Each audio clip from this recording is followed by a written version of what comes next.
Morning po mga kababayan, narito po tayo ngayon sa Pantukan, Davao de Oro. No? So narito kami ngayon na mainit dahil galing kami nagkuha ng stock doon sa ating motor shop. No? So ito kami ngayon sa Davao de Oro, Pantukan. Mga kababayan, yung aming sinasakyan, nargahan namin ng stock. Kasama ko yung pinsan ko at aking mga kaibigan, yung makiniko natin, si Dudong. Dol! Oh, shout out! Yan yung makiniko natin po mga kababayan. Kailangan natin dalhin yan kasi yung nakakaalam ng mga pisa.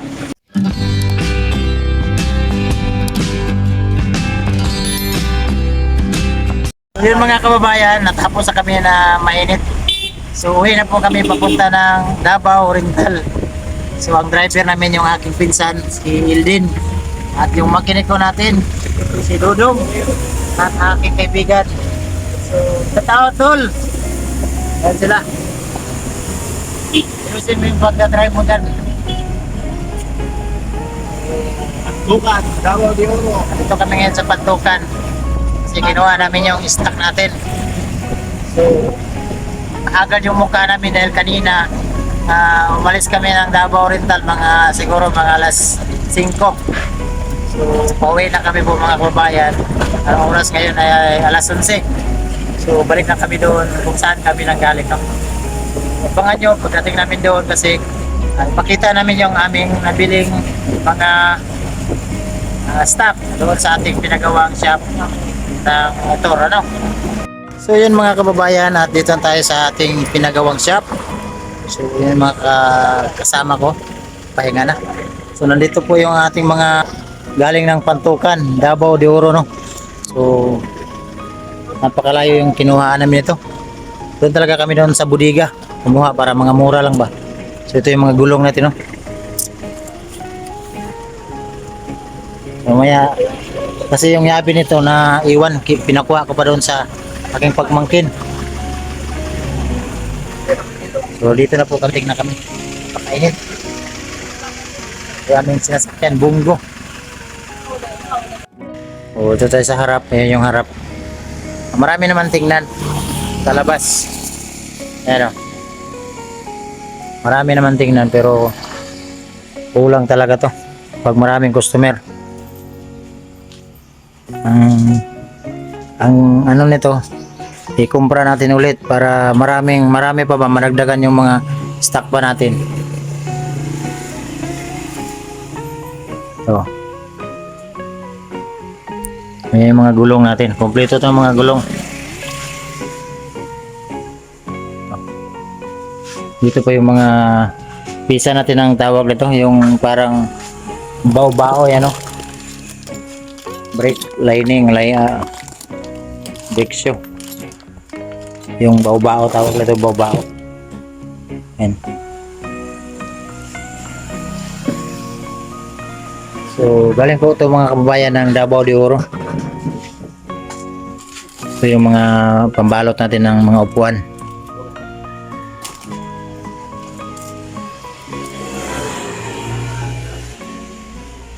So sobrang pagod namin ngayong araw. Pero at least awa ng Diyos ay natupad talaga yung ating mga pangarap sa buhay, no? Na nagkaroon talaga tayo ng shop na kakabubuhayan natin ba kasi hindi man malaki yung ating kinikita doon sa ating vlog. So ang kikitain ko po dito ito po yung itulong ko din sa ating mga kababayan, kung ano yung matulong ko kahit maliit na bagay, importante makatulong tayo, no? So tinulungan tayo nito ng ating sponsor na si Ate Ying. So maraming salamat ate.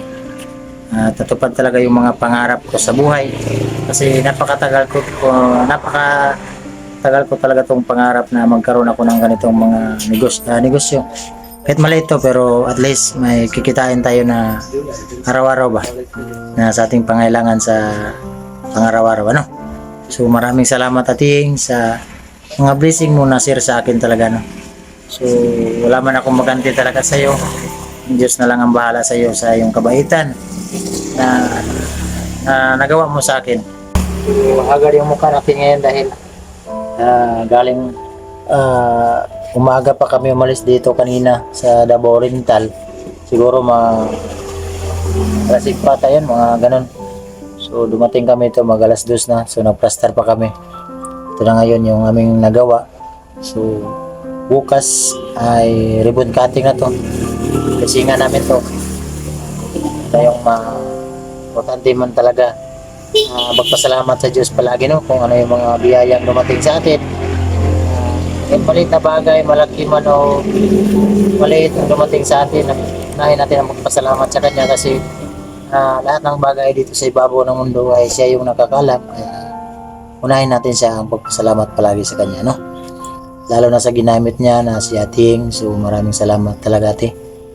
So kaya natin to halagahan. Bukas ay blessingan natin to. Yung aming pastor siguro na lang yung mag blessing dito. So, ano lang, simple blessing lang, importante magpasalamat tayo palagi sa Diyos na ano yung mga biyayang dumating sa atin. Ano? So, ngayon, mag-price kami para at least makita. Ano yung mga price natin ba? Nagdagan natin ng konti. Ito paano ay meron din tayong kikitain. Hindi naman pwede na ang pagkuha mo doon saan mo binili, ganun pa rin dito. So, lugi na tayo. So, dagdagan lang natin ng konti. Kahit 5 piso o 10 pesos ba dyan, okay na yan. Importante na may konting kikitain tayo. Ano?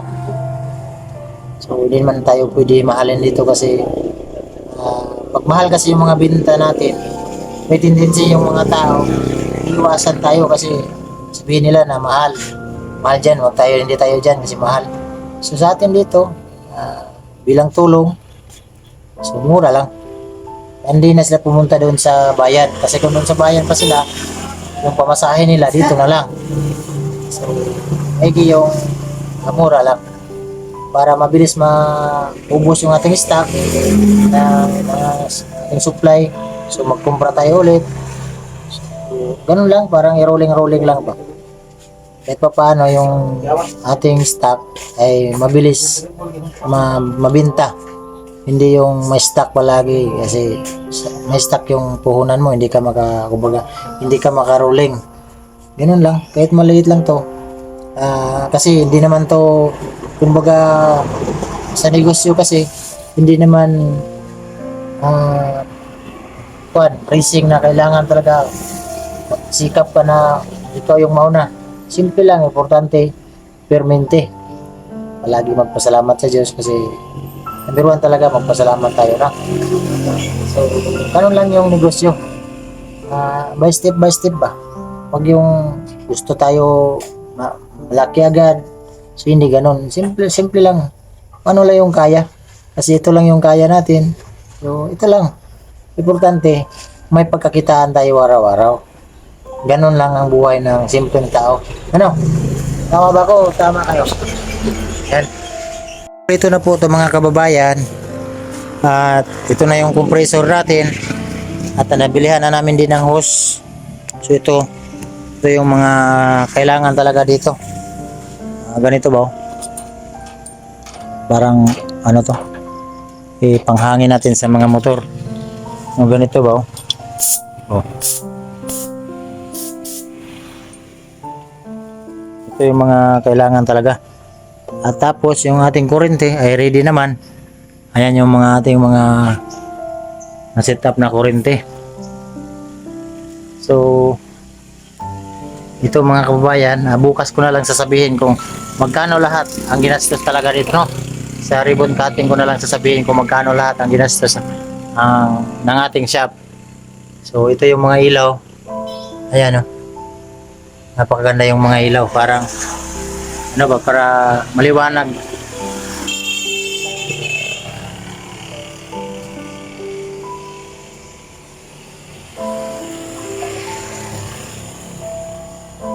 So, bukas pa kasi ito na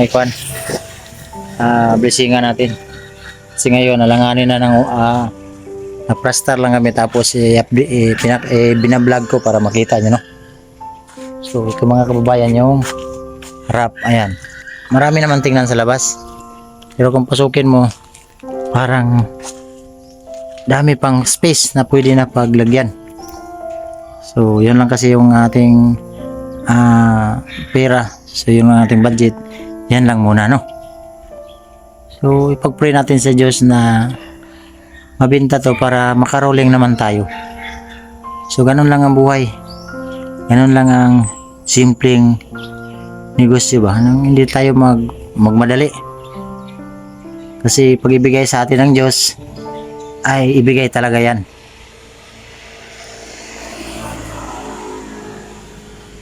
So yun mga kababayan, no, nag-abang yung mga motor dito sa labas. Kasi nagtanong sila kung may pwede na ba ibenta. Sabi ko bukas pa yan. So, yan yung mga motor nag-aabang. Bukas sa ating ribbon cutting dito sa ating pinagawang shop, no? Sa tulong ng ating sponsor na napakabait na si Ate Yeng. So ito ngayon ang mga motor nag-abang sila.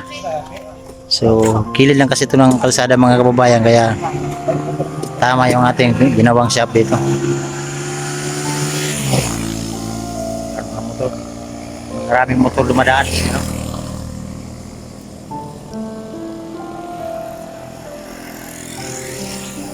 Nandiyan yung si Tyler, nandito si Tyler. Nagulo. Yan yung mga. So yun mga kababayan, ginabihan na kami dahil sa paglagay namin ng mga presyo ng aming mga binta bukas. Yan. So nandito sila, wala pang ilaw kasi bukas pa yung kurente natin. Yan si Mrs. Duna, yan yung pagmangkin ko yung isa. Yung makinig ko natin si Dudong at saka asawa niya. Nagbayanihan kami dito para matapos tong mission namin kasi bukas ay ribbon cutting na. So gabi na po mga kababayan. Wala na silang kuhan.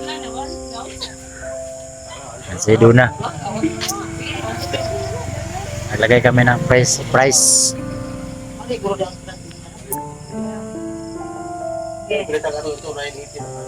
Ayan si Dudong. 950 ni siya, sure name. Wala sana 950 na. 950.